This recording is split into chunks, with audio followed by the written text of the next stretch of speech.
Hello বন্ধুরা, তোমরা সবাই কেমন আছো? আশা করছি সবাই খুবই ভালো আছো। সবাইকে স্বাগত আমার চ্যানেলে। আজকে কিন্তু একটা মজাদার আর মুখরোচক রেসিপি নিয়ে তোমাদের সামনে হাজির হয়ে গেছি। সত্যি এতটাই টেস্টি হয়ে তৈরি হয় যে বাড়িতে যদি হঠাৎ করে গেস্টের আগমন ঘটে তাহলে কিন্তু গেস্টরা খালি মুখে ফেরত যাবেই না, একদম ভরা পেটে বাড়ির থেকে বেরোবে। আর বাচ্চাদের টিফিনের মধ্যেও কিন্তু এটা দারুণ টেস্টি লাগবে দেখতে, আর বাচ্চারা কিন্তু একদম পেট ভর খাবার খেয়ে টিফিন বক্স খালি করে বাড়িতে আসবে। আশা করি বন্ধুরা থাম্বনেল আর টাইটেল দেখে হয়তো বুঝতেই পেরেছো আমি আজকে কি বানাচ্ছি। হ্যাঁ বন্ধুরা, আমি কিন্তু আজকে নর্মাল সিঙ্গারা বানাচ্ছি না, এইটা কিন্তু চিকেন সিঙ্গারা, আর একদম অন্যরকম ভাবে বানাচ্ছি আর একদম সহজ পদ্ধতিতে। রবিবারের বানানো মাংসর থেকে কিছুটা মাংস যদি রয়ে যায় তাও কিন্তু তোমরা এই রেসিপিটা বাড়িতে অনায়াসে রেডি করে নিতে পারো। তাহলে চলো বন্ধুরা রেসিপিটা শুরু করা যাক, আর কথা বাড়াচ্ছি না, এইবারের রেসিপির দিকে ফোকাস করা যাক।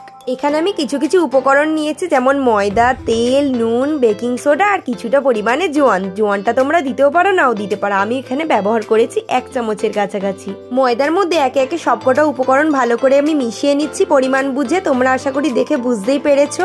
এইবারে এটাকে ভালো করে ময়ান দিয়ে নিতে হবে। দেখো বন্ধুরা, ময়ান কিন্তু এখানে যত ভালো হবে ততই কিন্তু লেয়ারটা খুব সুন্দর করে তৈরি হবে, তাই জন্যই বলছি ময়ান কিন্তু খুব সুন্দর করে দিও। আর তেলটা কিন্তু একটু বেশি যাবে। তেলটা কিন্তু আমি এখানে 1 বাটির মতন যে তেলটা নিয়েছিলাম সেটা কিন্তু আমি পুরোই ব্যবহার করেছি। এইবারে দেখো ময়ানটা ভালো করে দেওয়া হয়ে গেলে তার মধ্যে পরিমাণ মতো জল দিয়ে ময়দাটাকে হালকা একটা শক্তভাবে মেখে নিতে হবে। খুব একটা নরম হবে না, আবার খুব একটা শক্তও হবে না, সেই রকম ভাবে ভালো করে মেখে রেখে দিতে হবে 15 মিনিটের কাছাকাছি। তোমরা এখানে 20 মিনিটও রাখতে পারো, আমি এখানে 15 মিনিট রেখেছি। বাড়িতে যদি হঠাৎ করে গেস্ট চলে আসে তোমরা কিন্তু এটা 10 মিনিট রেখেও করে নিতে পারো। ময়দা তো মাখা পুরোই রেডি হয়ে গেছে। ঢাকা চাপা দেওয়ার আগে কিছুটা তেল ওপর দিয়ে একটুখানি মালিশ করে নিও, যাতে ময়দার ওপরের লেয়ারটা যেন শক্ত না হয়ে যায়। এইবারে এটাকে 15 মিনিটের মতো আমি ঢাকা চাপা দিয়ে রেখে দেবো। এইবারে চলে যাচ্ছি মাংসর প্রিপারেশনে। ময়দা তো পুরোই রেডি, মাংসগুলোকে আমি একটু কুচি কুচি করে নিচ্ছি। এখানে তোমরা পুরোপুরিভাবেও রাখতে পারো, আবার সেদ্ধ করেও ব্যবহার করতে পারো। একটু কুচি কুচি করে আমি হালকা করে একটু ফ্রাই করে নেব।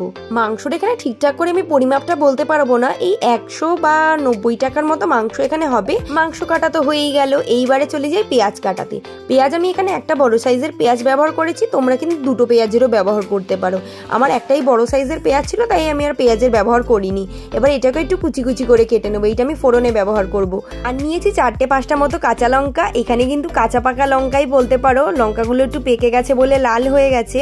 ব্যাস বন্ধুরা, কাটাকাটির পর্ব কিন্তু পুরোই শেষ। এইবারে চলে যাচ্ছি মেন রান্নাতে।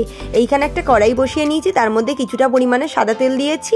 এইবারে লঙ্কাটা প্রথমে ফোড়ন দিয়ে তারপরে পেঁয়াজটা দিয়ে একটু ভালো করে নেড়ে নেব। পেঁয়াজটা হালকা গোল্ডেন ব্রাউন হয়ে এলেই এর মধ্যে আমি 1 চামচ আদা রসুনের পেস্টের ব্যবহার করব। পেস্টটা দিয়ে আবার একটু ভালো করে নাড়াচাড়া হয়ে পেঁয়াজটা যখন দেখবো একটু ভালো মতন ভাজা হয়ে গেছে তার মধ্যে আমি কেটে রাখা মাংসগুলো দিয়ে দেবো। মাংসটা দেওয়ার পর কিন্তু কড়াইয়ের গায়ে গায়ে লাগার জন্য তোমাদের মনে হতেই পারে যে তেলটা হয়তো কম পড়েছে, তেলটা আর একটু দিতে হবে, কিন্তু তেল কিন্তু একদমই দেবে না। তেল কিন্তু ওর মধ্যেই কাজ হয়ে যাবে। আর মাংস যেহেতু সেদ্ধ হয়ে হালকা জলও ছাড়বে তাই জন্য আর প্রয়োজন নেই।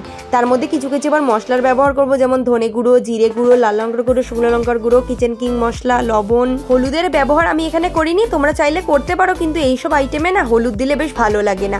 ভালো করে নাড়াচাড়া করে নিয়ে একটু দেখবো যে কষে গেছে, তার মধ্যে গোটা গরম মশলা গুঁড়ো দিয়ে ছড়িয়ে হালকা একটুখানি নেড়ে চেড়ে আমি পুরটাকে নামিয়ে নেব।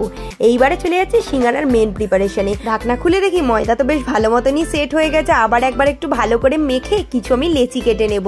ময়দার থেকে প্রায় 8-10টার কাছাকাছি লেচি বেরিয়েছিল, সেইখান থেকে একটা লেচি নিয়ে ভালো করে বেলে নিয়ে বেলার সাইডগুলো তোমাদের একটু দেখিয়ে দিচ্ছি। দেখো এইরকম একটু সরু মতনই করে কিন্তু বেলতে হবে, বেশি মোটা হলে কিন্তু ভালো লাগবে না।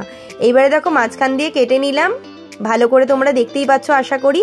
এইবারে এরকম ভাবে মানে সিঙ্গারাটা যেরকম ভাবে করে আর ত্রিকোণ মতন ভালো করে ত্রিভুজের আকৃতির মতো মুড়ে নিতে হবে। মুড়ে নিয়ে একটা খোল মতন বানিয়ে তার ভেতরে চিকেনের পুরটা দিতে হবে। এই চিকেনের পুরের বদলে তোমরা কিন্তু মাছের পুরও ব্যবহার করতে পারো বা অন্যরকম সবজির পুরেরও ব্যবহার করতে পারো।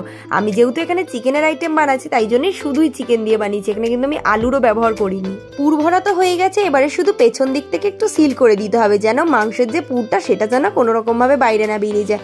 দেখো ওপর দিয়ে আমার একটু ভুল হয়ে গেছিল ওপর দিয়ে মুড়তে, তাই জন্য একটুখানি তেল বেরিয়ে গেছিল।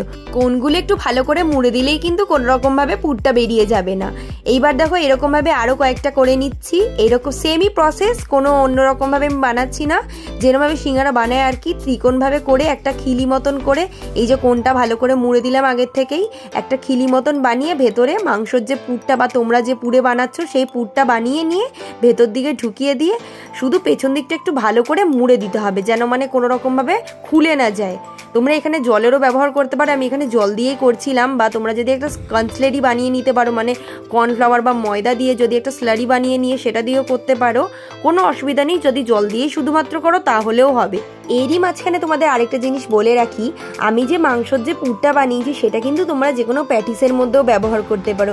এটা কিন্তু যে শুধু সিঙ্গারারই পুরে শুধু ব্যবহার হবে সেরকম কিন্তু একদমই না।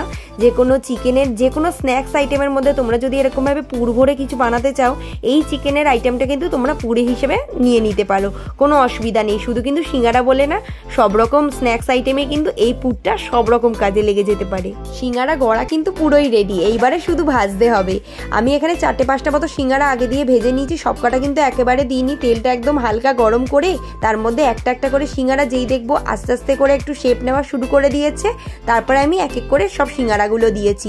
দেখো বন্ধুরা, ভালো মতন কিন্তু একদম ভাজা হয়ে গেছে। খুব কিন্তু আমি কড়া করে ভাজবো না, একদম একটা মিডিয়াম একটা কালার এলেই কিন্তু আমি নামিয়ে নিচ্ছি। তেলের কথাটা কিন্তু একদমই মাথায় রাখতে হবে, তেল কিন্তু একদম টকটকে গরম হলে কিন্তু হবে না। তেল কিন্তু যখনই হালকা গরম অবস্থায় থাকবে তখনই কিন্তু এই সিঙ্গারা বলুন বা প্যাটিস বলুন এইসব জিনিস কিন্তু ভাজতে হবে। সিঙ্গারা ভাজা কিন্তু পুরোই রেডি। আজকের রেসিপিটা তোমাদের কাছে কেমন লাগলো বন্ধুরা? একদম খাস্তা আর মুচমুচে হয়ে তৈরি হয়, সব কটা সিঙ্গারা ফুলেছে।